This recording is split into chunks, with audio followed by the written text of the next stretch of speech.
best stories in sports. This is an E60 feature presentation. This is San Ysidro, California, the busiest border crossing on the planet. On one side, San Diego County. On the other, Tijuana, Mexico.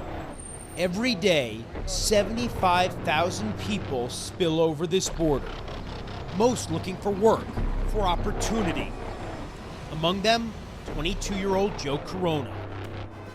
Con el número 15, Joe Corona!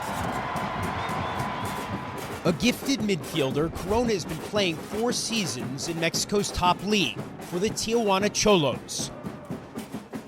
He makes his living south of the border, but Corona was born and still lives in Southern California. He's a dual citizen, and as he developed as a player, he faced a choice to play internationally for Mexico or for the U.S. It was a pressure for me to pick. I always grew up with both cultures, so I just felt I was part of both. I lived here in Mexico. I now live in San Diego. I feel I was identified with both countries. With the number of Americans of Mexican heritage soaring, nearly 34 million as of 2011, the competition to recruit the best Mexican-American players, like Joe Corona, is at a fever pitch. We want to make sure that we win them over for the United States. So we try to be connected to them, we try to talk to them. I think we have more tools to convince them to go with us. We want to have this player, special kid, play for us. I would say there's a lot of pressure. Both countries are fighting for those players. At different times, the U.S. and Mexico both wanted Corona. In July 2011, he got a phone call from Bob Bradley, then the U.S. national team coach. He asked me if I was interested in playing for the U.S. men's national team against Mexico, actually. And it was an honor for me. I was excited, and I totally agreed. That was the first time that I got contacted. And what happened after that? I had the call up, and then the next day he got fired. Within a few weeks, Corona got a call from the Mexican Soccer Federation, offering him a chance to play for its under-23 team. And what did you do? I accepted. I was looking for opportunities. It was a way for me to keep growing as a player, and I accepted. Just the rivalry between the two countries when it comes down to playing soccer. It's intense. It's really huge.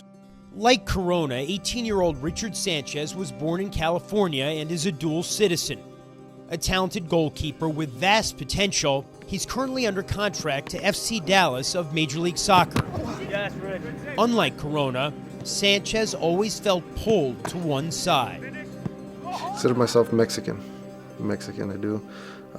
So like I said, I grew around that culture. Parents are Mexican, full-blooded Mexican. But just what make the only difference that you see there is that I was born here in the United States. Most of his friends are Mexican, Hispanic.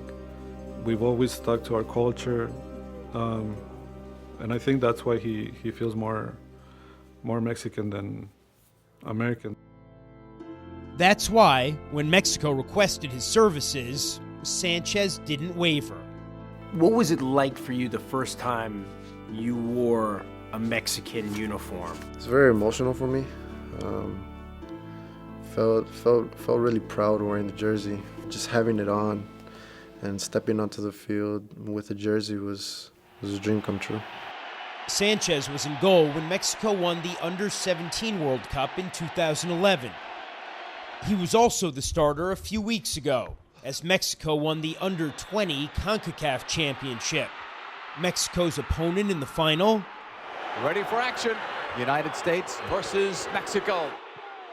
In fact, of the 22 players who started that final, 10 were Mexican Americans, eligible to play for either side. They're kids that are like me in my situation. Every Mexican American has that chance. Well, what is it that they consider when it comes down to choosing? If, from the American perspective, Sanchez is one of those players who somehow slipped away, Joe Corona is the one who slipped back.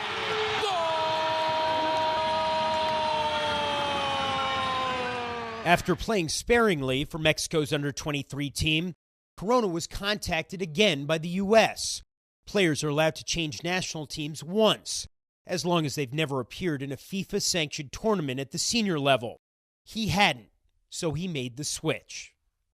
I mean, I just saw it as a sign, maybe this is where I will do better. It was an opportunity for me. There was no turning back, and I mean, I felt confident. Hostile atmosphere for the United States, as always. Corona was on the field last August when his current national team defeated his former national team for the first time ever on Mexican soil. Plays it in towards Mike, and the USA do have the lead. What about that? The goal scorer that day, Michael Orozco Fiscal, Mexican-American from California.